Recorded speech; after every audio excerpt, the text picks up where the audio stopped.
This episode podcast is brought to you by living under a bridge, scaring children, and asking them to solve a riddle before they pass. Nice. You mean pass like dead or like Like they have, before you die, you have to solve this riddle. before you pass away?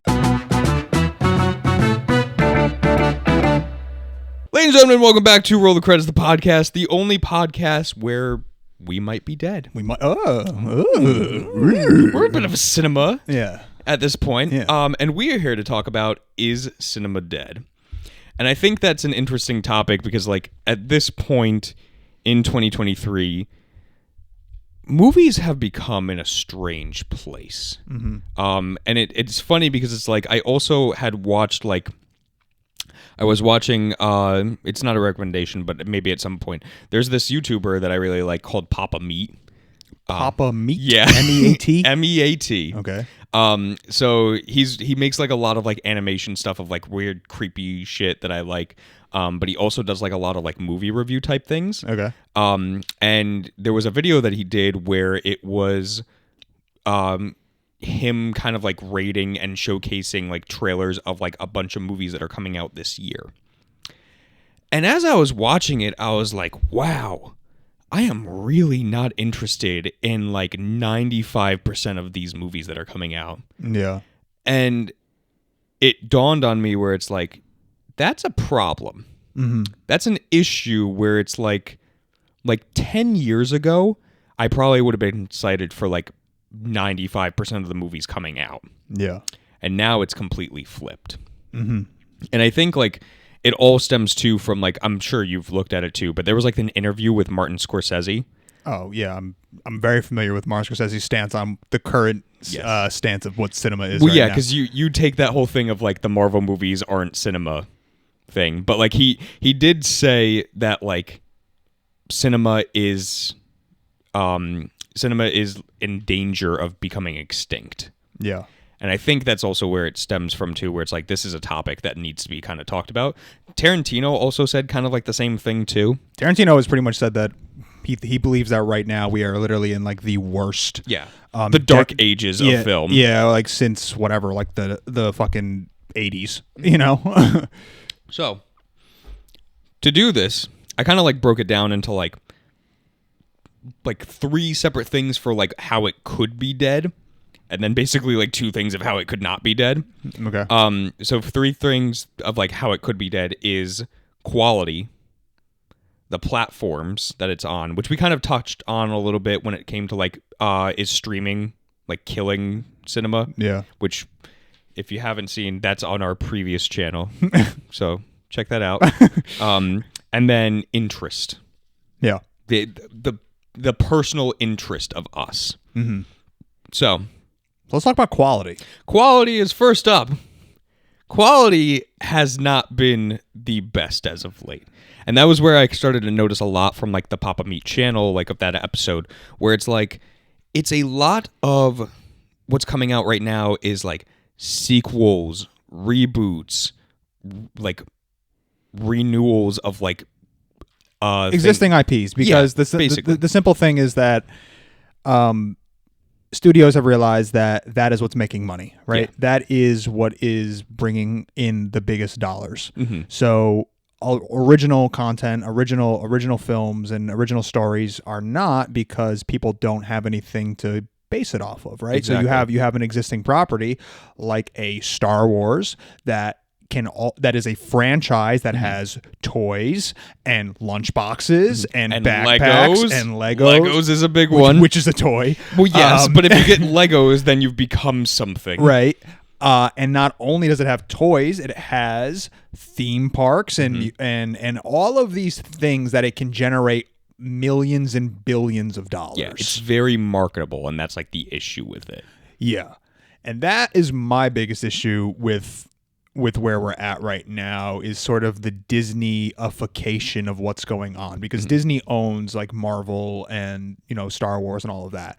And I just want to kind of harp back to, I don't know if you're familiar with what happened with Tarantino with The Hateful Eight and Disney, but essentially this is where my biggest issue is with what's going on, is that Disney when they release a new Marvel film, everything gets saturated with screenings. They screen it like a billion times in every theater during every single time slot, and the more screens that a Marvel film takes over, the less screens there are for smaller films. Yeah, indie stuff. Right. So Tarantino, back when The Hateful Eight was coming out during Christmas time, they were going to release it in this place called, like, I think it's called like the Cinema Dome, which is like owned by ArcLight, which is like in California.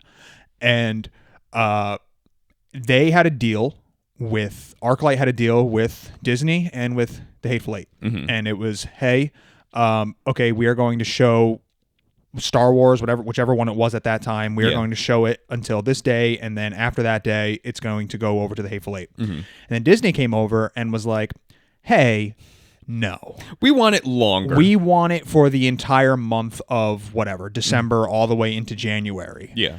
And the ArcLight people were like, yeah, we can't do that because we have this deal with Quentin Tarantino and The Hateful Eight, and, you know, we have to show his movie. And they're like, yeah, you know what? If you do honor that contract that you have with The Hateful Eight, we will never allow you to show any Star Wars film, this one included, and anything in the future at not only in this theater, but any theater that you own, any ArcLight theater throughout the rest of California. Oh my God. So what could they do?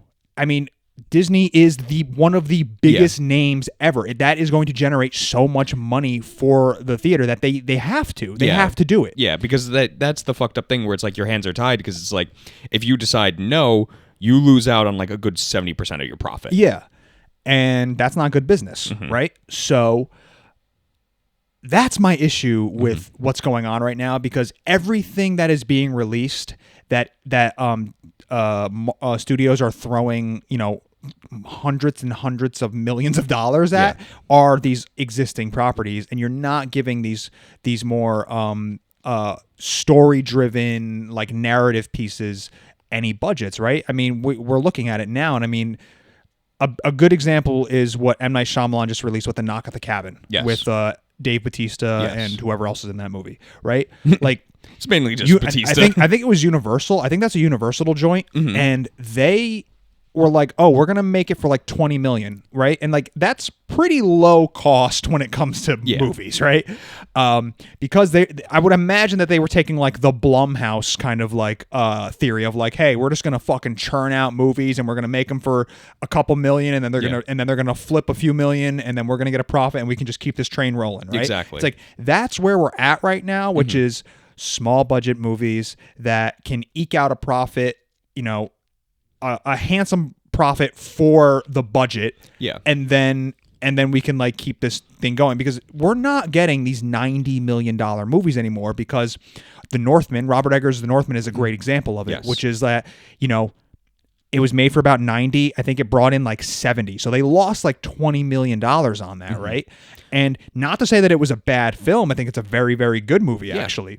But nobody knows it. It's an original thing, right? So like, and then when you have fucking Ant-Man or whatever, right? You have Doctor Strange, whatever, like in theaters at the same time as The Northman, and Ant-Man is taking over 3/4 of the theater times and all of the time slots, then you're not being able to get The Northman and all these like smaller movies to actually give them a real proper chance at making a profit. So then the studios go, "Hey, it didn't make any money. Cut it down. We're not doing $90 million movies we're anymore. only shooting it for like 2 weeks instead of like a month." Yeah.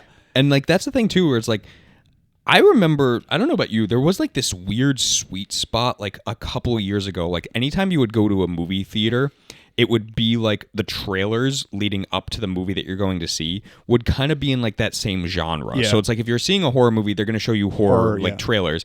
If like you're going to a comedy, they're going to show you a couple of comedy trailers. And like it seems like now it's like they'll do that for the most part, but then they'll still sneak in like a Disney, like a Star Wars or a Marvel film in there. Yeah. And then that just kind of like becomes this whole thing of, again, it's like this marketing of like this big budget. And that leads me to where it's like there's this oversaturation of genres. Yeah. With the quality of films. Like every single movie feels like it's just that's their genre. Like action, It's a superhero movie. yeah, like superhero movies. That's just the superhero trope. Yeah. Like I might get heat for it. I don't care. John Wick as an action movie is not a good movie. like I honestly, they're actually really not that good. They're not, like like- Keanu. I'm sorry, but like it's like Keanu's okay. He's but, fine like- in it, but like like the actual like choreography and the action is pretty cool. But Yeah. like, dude, watch that first one. It's corny as fuck. it is, and that's the thing is like it's just these action films that like are just like the story is nothing. It's just action for the sake of action films. Yeah. Like the last like when you remember older like action films, and like maybe I'll show my age here, but like, you know, back in my day when you had stuff like Commando and like Terminator and Well, like you also, but those are like 80, like that. Well, you yeah, weren't that's around 80. for those. You're Well, gonna show I your was age. around. You weren't even born yet. I was around for them. Okay, but like still like those were like original action ideas. yeah, but like- those. Yeah, I mean, okay. I guess I'm wondering where you're going with this. I don't know anymore. The fact that like I don't know, they were original ideas. Like they weren't like part of a franchise just yet. Like Yeah. like the original Predator Right. is like a fun action movie with a story to tell with comedy and gore Okay. before it became like a franchise. Right. And it kind of just became like this numbing thing of like, oh, the name's on it, so like we can just do whatever we want with it. Yeah. That sort of thing. Like there is no originality, which you kind of like brought up already to it. Mm-hmm. So that was like a big issue. I also noticed a lot like with the oversaturation, like again, like looking at what's coming out this year, a lot of it is horror, which I'm not particularly mad about because like horror is like kind of like my bread and butter of genre, but it's again that quality of horror. Like you look at like what we got coming out right now, like there's Evil Dead Rise, which like I'm partially excited for But the reason why you're excited for it is because it's because an the existing name, IP. yeah, because the name of Evil Dead is attached to it. Right. That's the thing. Like if it was an original thing, I probably wouldn't be as interested in for it. There's like another one with like Russell Crowe being like a priest, but he's like an exorcist. Okay. I don't really- How many times have we seen that? Exactly. So it's an exorcism movie, which a million of those. Yeah, you have a horror movie about Dorothy from The Wizard of Oz, but they named it her last name, which I don't remember. It's something with a G. It's like Gerwin, like Gertrude, something like that. Okay. Which like they've never ever mentioned her last name, so like how the fuck would we know it? Yeah. But like it falls in like that remake category of like, do I need a horror version of that? Right. And then like how we kind of talked off camera of like the Winnie the Pooh Blood and Honey. Yeah. It's like- that was.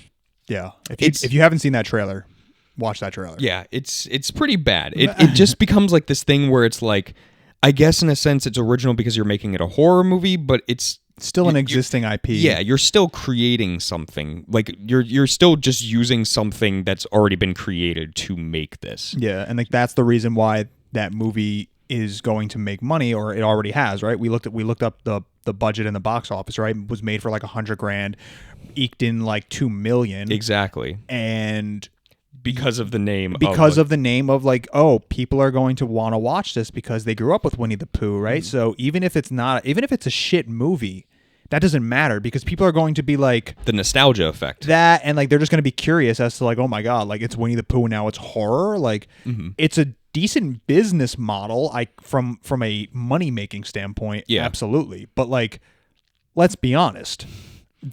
Like this isn't going to win any awards. Like, No. and that's maybe not the point of it. Yeah. And like I'm okay with blockbuster movies, like Yeah. like I was saying, right? And I'm okay with just like popcorn flicks, right? Because not everything should be like it. Not everything is being made to the fact of like, oh, this should win an Oscar. Yeah, and like that's fine. And I like to think that I'm pretty middle ground when it comes to watching films. Like I definitely gravitate more towards like independent, story-driven, character-driven films. But like I don't think lesser of people that love Marvel films or anything like that. It's just a different type of film. You told me I'm hot garbage the other day. I did not say that. So like that's kind of, where I stand with it.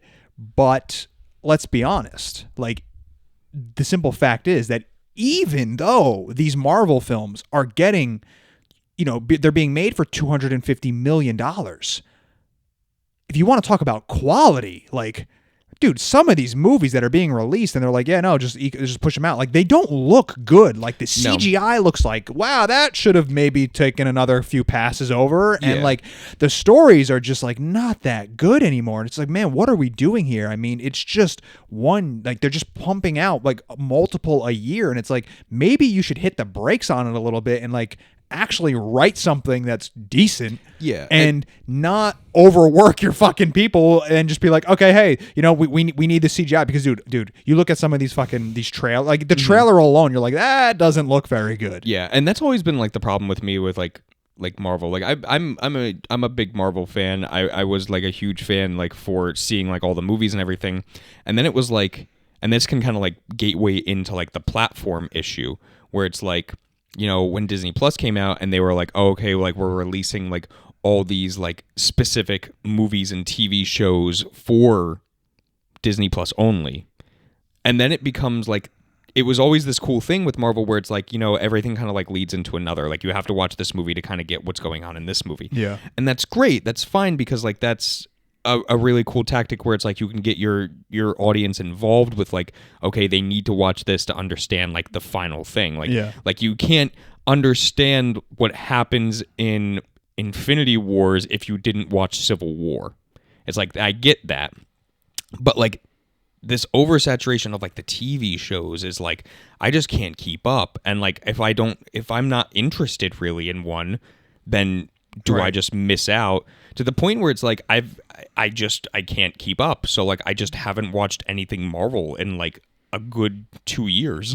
Yeah. Like I watched like the show Loki and I watched like the show of Moon Knight, but other than and the Werewolf by Night like little mini thing. But like other than that, I can't keep up with everything. Yeah. And that's what leads into like the platform issue where it's like, I don't necessarily think that like COVID like in 2020 was like the full on reason for it, but I think it was kind of like creaking the door open of Pandora's box from it, where it's like, because we now have all these like streaming services, nobody really wants to go to the theater anymore. And that was like a big thing back in the day, was like, and it's funny because like I talked to you about like watching Babylon, and it's like how theaters used to be is like getting dressed up and like going to a matinee and like going to see like a picture.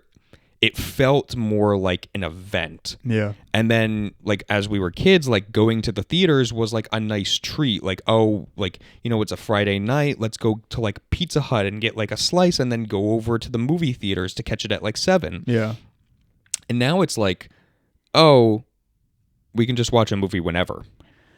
Yeah. And that's not like, obviously you have to have like some progression, because it's like you should be able to access more things like easier as like time progresses, but like it's just lost that like feeling of going to the theaters. Yeah. It's there's kind of like two sides to it, because you have to look at like streaming is sort of horrible but also amazing. Yeah. Like I sit there and I think about how, if you get a handful of movie subscriptions or streaming services subscriptions, you have so much access to really good movies. Yes. Like you have access to a lot of garbage as well. But you have access to a lot of good stuff. And like you think about like back in the 50s and the 60s, it's like, oh, like they didn't have this type of access, right? Like they did not have, they kind of had to rely on what? They had the movie theater and they had like cable TV. Yeah. That's what they had. And like you'd have to look through like the movie guide to see like, oh, what's playing at like 7. Yeah, exactly. And like now you can sort of curate it yourself, right? And you can be like, okay, no, I want to watch really like good movies. So you can find amazing films. Like there's so much access to it where it almost feels overbearing. But I mean, if you're really into like art house films, like you can find everything, every art house film that you ever want is at, the tips of your fingers. Exactly. Like between like Netflix, Hulu, even Tubi, I'll put that in there. Tubi's great. Tubi's awesome. Peacock, HBO Max, like Amazon YouTube. Prime, YouTube, like everything. Because YouTube has movies on there now. Right. It's like there's so many options to watch so much. Yeah. Like if one platform doesn't have it, another one does. Yeah. And like it definitely, I'm not going to say that, I don't know. Like for me personally, going to the theater is a better experience than watching it at home. It is, because like it's just the atmosphere around Especially if you go to like a good theater. Like if you're going to, a chain theater like an AMC, then maybe it's not the best because, you have whatever teenagers in there on their cell phones and people talking, whatever. But like if you go to like a more independent theater, which I think you should be doing anyway, most of the time you're not going to get somebody in the theater that's like, doesn't care about the movie and doesn't care about the audience behind them, right? Like they are always going to be pretty good, and everyone's there to watch the movie. So I always, you're getting louder sound, probably a better picture quality. It's bigger. Everything is just better. But I don't think watching a movie at home is necessarily a bad thing either. It's just that thing where it's like you have more distractions than in a movie theater. Right, like you're way more prone to pull up your cell phone and start scrolling on your social medias because you're just at home and it doesn't matter. Which I try to minimize as much as I can when I'm actually watching a movie if I am at home. Yeah, like I do it. Like there are points in the movies where it's like for like a minute I would like check something. Yeah. But like half the time it's also me checking like who's that actor? I've seen them before. Yeah. I do a lot of that too. Yeah. I'm like on IMDb like who is this? What have they been in? Yeah. I've seen them.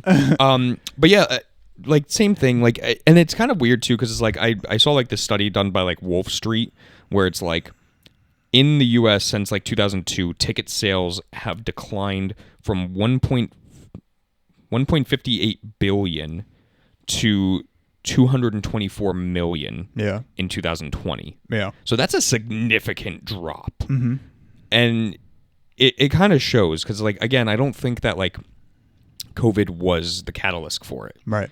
But I think like it definitely kind of put that nail in the coffin, especially too when you look at things like HBO Max that now has it where it's like you like same day theater, like it's now on HBO Max. Yeah. It's like, and we kind of talked about it in the streaming thing where it's like it's kind of this thing where it's like if it's free on HBO Max the same day it comes out, why am I going to drive, waste gas to go to the theater, pay expensive money for popcorn and a soda, and then also spend $20 for a ticket when I can just watch it for free at home? Right. So it's kind of annoying with that. And then finally, like the other point that I have is like interest.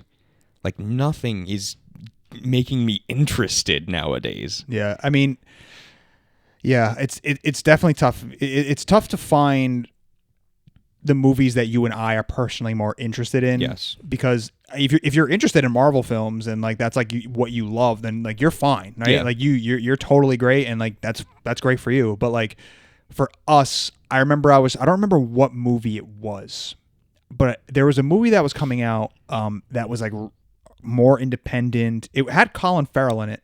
Oh, is it the Banshee of Inisherin? No. It was the one, I think, it was the one that got released like the same year as the Batman. And I can't remember what the hell it was called, but like I could not find any theater around us locally that was playing it. And then I did find a theater, but it was like 38 miles away. And I'm like, I'm not going to drive an hour and some change. Like that's just too much to go out and do this. So it's like the movies that I'm personally interested in most of the time are very, very difficult to find. And since they are like more low budget for whatever, these studios aren't like promoting them as much, which is also frustrating because what's the point? Why as a studio, you still put $2 million down. Like you want to make your money back, don't you? Like you should be promoting the shit out of these movies. Like any movie that I stand in the position of, and I guess it's different for like these massive, huge studios that have so much money, but like I stand in the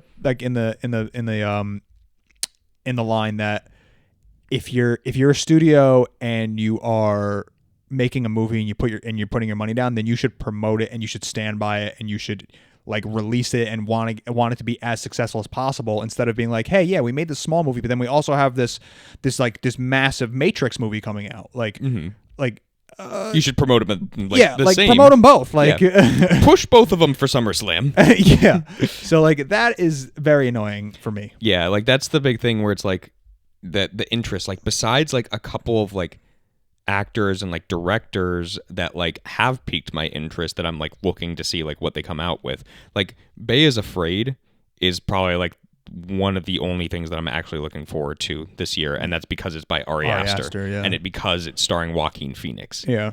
Like that's pretty much it.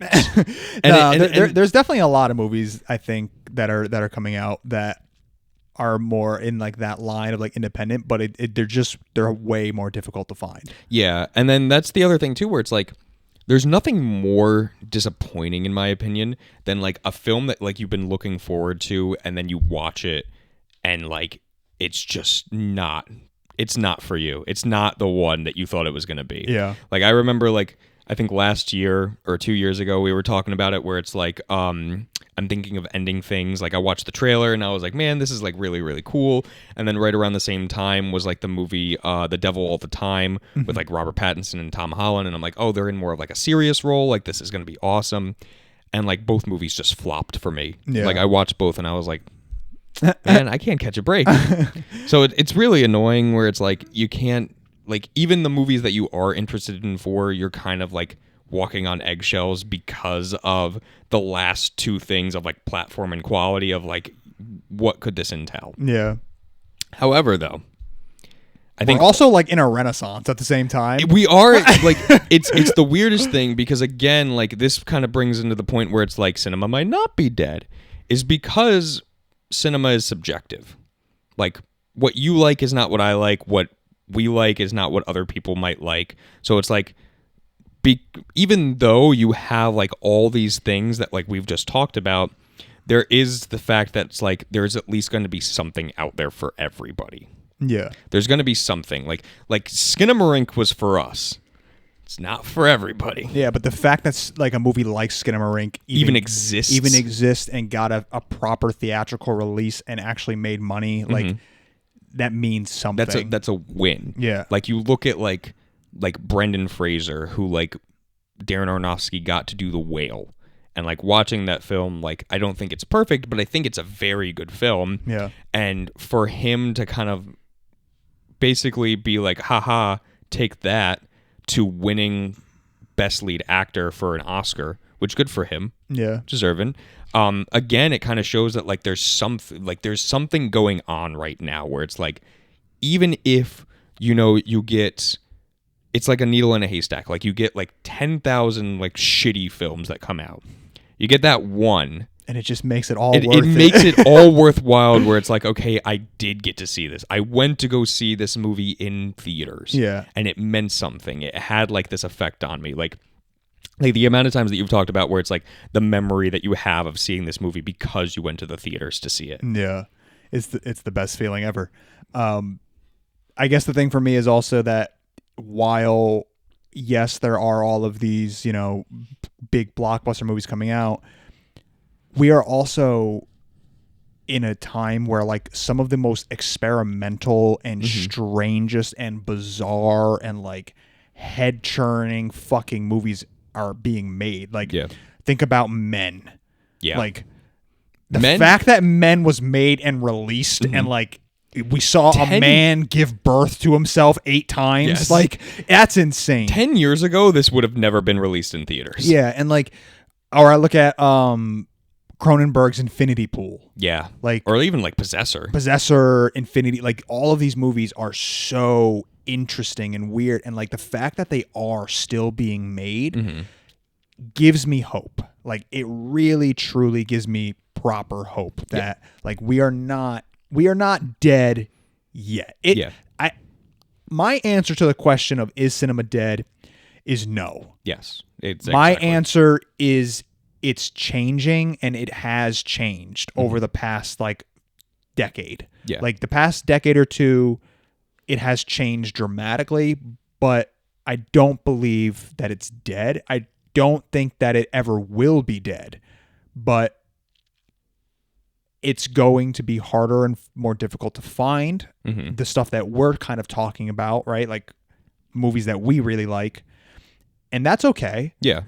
Because there's something about that sort of makes it feel almost more precious. Yeah. Right? Like there's like a smaller community around it. And there's something that is kind of beautiful about that. Like that you can everybody's seen the latest Ant-Man, but maybe not everybody's seen Infinity Pool. And then you meet somebody that's seen Infinity Pool, and like there's like this moment of like, oh my God, you saw that? Like we need to talk about this. Like what were your thoughts on it? Yeah. Like, does anybody really have like these crazy elaborate conversations about fucking Ant-Man? Like no, probably not. I mean, maybe, but not really. Like, but like to sit there and watch like this super heady cerebral movie that's like, oh my God, or like you look at fucking what Panos Cosmatos is doing, you're like, or even Mandy, like let's talk about Mandy, like or even like the movie that we just did, The Square. Like, I would have never heard about The Square if we didn't do this. Yeah, but like it's something different. It's something like obscure that is like willing to be. It has a message and it's willing to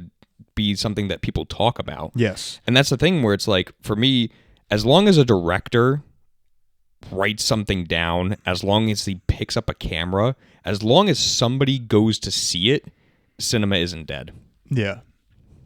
There you go. That's it. We gotta just lowball you for a half an hour of like, oh, this is all the shit about it, but like, no, it's not dead. It's not dead, and I don't think it ever will be. But not until like this Earth becomes crust, which is might happen next year. You know, well, maybe we'll pump something out good in the meantime. Yeah. Great. Zach, you have a recommendation? I do. I've started cooking. Proper? Kind of, yeah, actually. So, like, in my household, like, we finally decided that, like, you know, because there's 6 of us living here, like, it would work out best where it's like... It's you, your wife, and your 4 children. Yes. And then my your 6 dogs. other children from my previous marriage. And then my 4 underground children from the mutation era. Yes. No, so there's 6 of us. There's my mom, my dad, my brother, his wife, me, and my fiance. And it just got to the point where it's like, do you guys do that? Good night, Jess. Good night. Oh, and we're all... It's like, what is that? Good night, Billy Bob. Good night. Well, we're all wearing like the same matching like pajamas and hat, and we just like turn on the lights like, good night. Good night. Good night, Billy Joe. No, I oftentimes fall asleep before anybody else. Okay. But so we basically decided like, hey, this is like a better time than ever. We need to do it where it's like everybody has like a specific day and they're like cooking dinner, and it's like the person that doesn't cook dinner, then you have to like clean up and like do the dishes and everything like that. But the person that does, then like, you know, you're just cooking. Like you can relax. You're responsible for feeding. Yes, feeding. And I've never been a person that cooks. I don't know how to cook really. But and my fiance Jess will say that I'm not doing it well, but that's fine. I'm learning still. I think the idea of like actually cooking for yourself is like very important, and like it's getting me in this mind frame of like, oh, like, you know, I have to actually think, like, plan it out of like what stuff do I need to make the dinner, what do I want to make, like the time frame of like when I should start cooking, so then that way everything is like hot and ready at the same time. Yeah. So for me, like that's become like a really cool thing where it's like I'm now exploring a little bit. Like again, I've never really been a cooker. I don't know how to cook. A cook. But like looking up different recipes and like seeing different options, it's kind of become like this open world of like, oh, I could make anything. Like I think like in the next couple of days, I'm gonna make like Mongolian beef and broccoli, and it's like I've never done that before. Yeah, but I'm gonna give it a shot. Yeah, and maybe it's shit, but at least then I can learn like, okay, what did I mess up on? What didn't work about it? Yeah. I love cooking. Cooking's like one of my favorite things. Yeah, so recommendation is cooking, like trying it out. Like if you don't know how to cook, like just literally look it up. Like just look, either look up like buy a book. Yeah, why don't you go buy a book? But yeah, like recipes, like looking them up online, like just seeing what other people like. 'Cause there's plenty of fucking cooking shows. There's so many food. There's so much food content out there. Exactly, like just and they'll tell you how to make it. Right. So it's like for me, that's kind of just cool. Where it's like I can now look and be like, okay, I can actually cook. Nice. I'll never be like the Bear or like Gordon Ramsay. No. But you might scream at your wife like Gordon Ramsay. yeah. It's frozen. All right, great. Zach, what movie are we doing? What is this face? What is this face? What movie are we doing next? We are going to be doing, now that we just talked about like everything weird with cinema right now, we are going to be doing perhaps the best cult classic ever. Wow, what a claim. We're doing Rocky Horror Picture Show. I've never seen it. I know. I'm excited for you to see it. Okay. It is a musical, so go into that mindset. Okay. That's But fine. I think you're going to like it. All right. Rocky Horror. Zach, take us out. All right, guys. Thanks for listening. Now, Frank, roll the credits.